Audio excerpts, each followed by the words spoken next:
I'm sorry, the other question was the Parks and Recreation and Senior Center. We're reducing that by about $500,000. How are we going to accomplish that? Mostly everything is just been budgeted into potential revenue. So they're revenue neutral. So the Senior Center, is this Parks and Recreation or the? Yeah, we move senior services underneath the line. Okay. So employees there that handling Smart Grant, part of their charged off to Smart Grant or most of what they do, is through their process. So there's going to have to be adjustments made to make sure that the expenses don't overshoot the potential revenue. So if revenues are tracking up, then we can adjust accordingly, but most of the things being kind of merged into. So that does not include any activity with the recreation center itself. I know we talked about one time about potentially leasing it out. Yeah, no additional revenue other than what Joy's lease calls for right now. So nothing at this point in time. So we still operate it, and that's the plan here. Potentially, if the revenues show, if not, then it would probably show shutting down that side of things and just running the dance side for now. Or we do that part of the year, which we, for the most part, do during the summer months anyways, because everybody's outside. But I think we got to sit down, and Jeff and I sit down and look at revenues and take some suggestions from Chris and the things that are going on. I mean, he's still 100% responsible for revenues that come into that program through softball.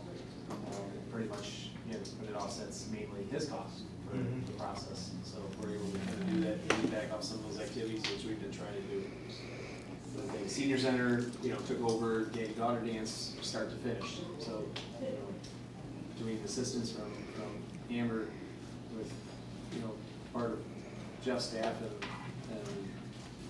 Scott and Lori, they were able to take that over and see a nominal, positive cash flow off the event. They probably could have ran an additional event or something like that. So those are the type of things that we're trying to pull in to help give them some boost on those sides of the costs that are coming out of there. Working with John, there's some revenue out of community development, block grant money that's been set aside that will help us defray some of this year's cost, and we'll have to look at the upcoming budget and see what that means for personnel. So some of that money that's probably not been reflected here, right? About just under $16,000 of block grant revenue that's available for personnel expense for class-related doing different things that's available for the senior center. So that'll help this year's offset.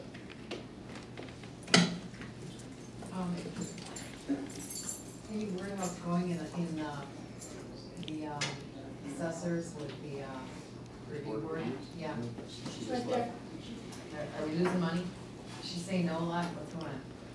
Well, I think that those are, the averages are still based on that 8%, aren't they? And you're still based on what they sit down and look at and do. And those are the people that are coming in that are probably getting hit with the increases. Yeah. Still. Okay. She's working really hard too.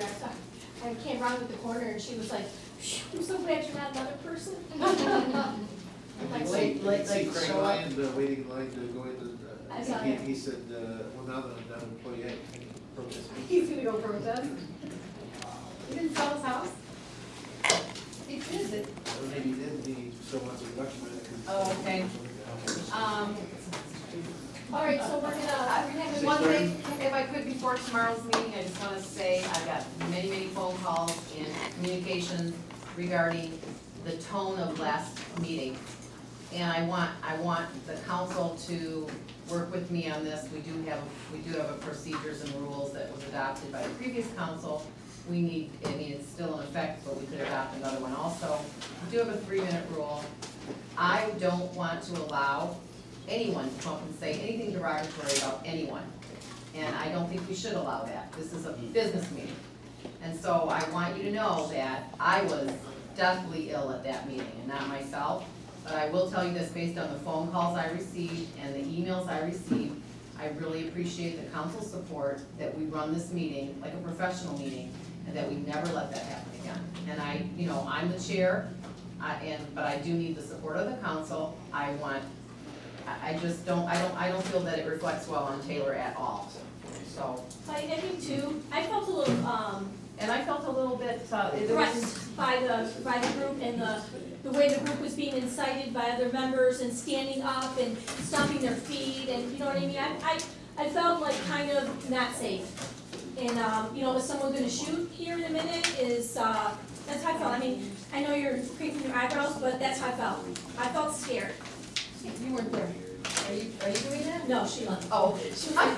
But I'm like, I felt scared. I do think that we asked that early on when we all first got elected. Yeah. I know that 5 of us took a big beating for a long time. We did, didn't we? And we didn't do anything about it. Well, I remember Nothing Doug was Geis, done. when Doug Geis was here, he would say, you know, don't, you can say that, you can ask her a question, but she doesn't have to answer.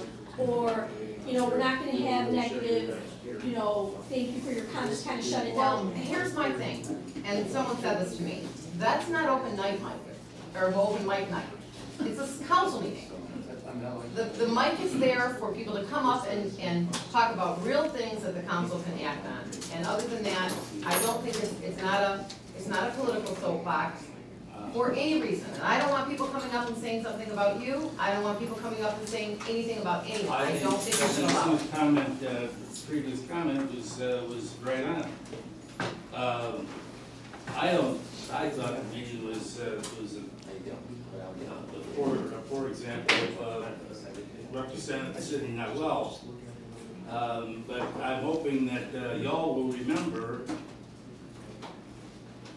back to 2 years ago when I was subjected, and every other member of the council was subjected to the same thing, and there was no cutoff. In fact, there were occasions when people were asked, "Did you have anything more you'd like to ask?" Now, I'm perfectly willing to let this be a line in the sand. I'm perfectly willing to accommodate you on this, and I mean that. But I expect it to be afforded in both directions from this point forward. Well, I'm just saying, when I call a 3-minute rule on someone, that time is up, and I do need help with timekeeping. I don't know if Mary Ann can even help me with that. But that, it's a a timer or something, right, and I've been told that. I got emails from people that said other cities use a timer. I am saying, I can't have the council say, oh, no, let him speak, and I'll let him talk, and this and that. Yes, Lynn? In my prior life, we opened our meetings with a very brief statement about what the purpose of standing up to a microphone was. But there is also a point that all business or all questions related to the council or to administration would be answered before the next council, in my case, it was a board meeting. That way you're not putting anybody on the spot. That's right. That if there was a response that administration could make, we would get their name, their number, and answer them. I have an open door. I know everybody else here has an open door, that if it's a question related to what we can answer, then it's resolved not in an open forum like that for PR, but to run a business. Right. So I can get that paragraph, that you can tweak it Yeah. if you would like, and it's Well, strictly you're here to Thank address you, it. because I do feel that we need to I want to preface the meeting with what we're there for, but I do try to say, to keep things courteous and polite. I want everyone to do that, for everyone. I just think it's respect. We're all adults. Well, the part, like where people were stamping their feet, like in unison and stuff, that was kind of freaking me out a little bit, like kind of like riot. Yeah, I heard it. They were like stamping their feet, and it sounded like a gymnasium kind of, and it made me feel uncomfortable, like, and then someone turned around and said, okay, the audience stand up. Yeah, And everybody stood up, and they were, it was just. It will not happen again, I assure you, because made me really the uncomfortable. IT Like, where's the department is quite wonderful. They did give me, in fact, they stood in front of me with the mic button, but I was really not well Tuesday. And I'm a lot better now, and if anyone says anything that is not appropriate, the mic's gonna go off, and I'm gonna say next. Thank you for your comments. So I'm letting you know now. I don't think we need to be there for 2 hours while everyone vents. There are lots of things you can do to vent. You can blog, you can write a letter, you can come see us during work hours, whatever. Make a contact. We all have our emails out there, which Susan's wrong, by the way. We need to still get hers updated. On the website? Oh, no. The website, her email is still wrong. I noticed it. So, For instance, this is what I was thinking, like along the lines of like, when we implement whatever elimination plan we do, more people are gonna lose their jobs maybe, or, people, that causes divorces, that, there's lots of raw, like the death of that person, and, we've got employees coming up crying, okay? I mean, that kind of raw emotion is not good, and it makes me feel really uncomfortable, like what could happen out of this. And it made me really uncomfortable. Well, they have the right to speak. I want to comment. They do. I wanna They do comment right on to something. speak, but, everyone can say anything in a professional manner. I believe that. I mean, we try to, let's try to keep it. I expect that the people that come up to do that also. And I like John said, and I said also, I don't think that was representative of our community at all, that meeting. It was very unique, and I don't think it will happen again, and it was unfortunate. But I think that we're the council, this is our meeting, and I really would appreciate everyone's support. If I have allowed people to say things that weren't appropriate in the past, I apologize. I'm telling you right now, I'm not allowing things to happen. That's not what we're there for. We're not there to pull on your political position. We're not there to say derogatory remarks about people, whether they're there or not. That is not the purpose of that meeting. That meeting, we're there to do actionable items as the legislative body of this city. Madam Chair, Yes. the chief is apparently anxious to say something, and Well, I take umbrage with something I said. I did cry. And it's Right, because, go on, Chief. let me finish. Okay. I cried because I actually am one of the people that can look at that family and I can say, I know how you feel. Because my 19-year-old son was murdered. So I know what it's like to lose a son. And I tried to maintain my composure. My tears were genuine. And they were out of concern for people who had just lost a very young member of their family who had many years ahead of them. And I understand it, and I actually, when I made my statement, I pleaded with people, please, this group has the right to speak, the rest of you should acquiesce to them tonight. Now, I did make that attempt. You did hear that, correct? Yeah, I'm sorry that it didn't work out that way. No, But to but- blanket by saying that people got up and cried and struck a raw nerve, and my nerves were pretty raw after that whole incident. Well, you Because know again, what? as I said, I went through that. Chief, I'm talking only to the council right now about the tenor of our meetings.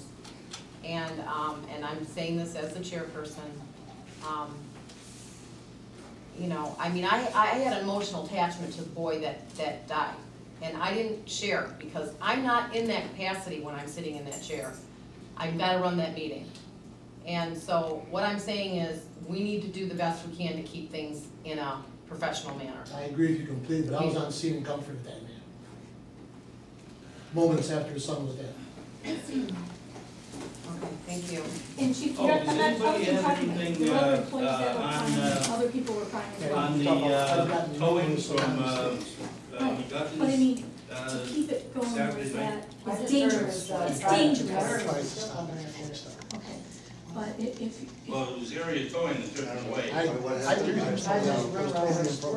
The whole thing. No, the guy I talked to Chief Well, Simmons no, twice, pieces they're or telling me he they're did, gonna so. blame it on we didn't us. hear We anything didn't yet. do I it. get calls that represent 40 people that got their cars towed. And I got another one from a I guy think that's what who, she's trying to say, because he wouldn't tell me his name, but he told me that, I don't mind. Believe it, where they are, because I know I don't believe they had. It's a bad situation over where. at, If they're on the grass, I don't think they have You're rights gonna to park on the lose their grass. I don't think wife that or that's. their job, or They their don't house, do or it all anymore, three. but. Come there, and telling us it's our fault, and then do it, okay? That's what I'm talking about.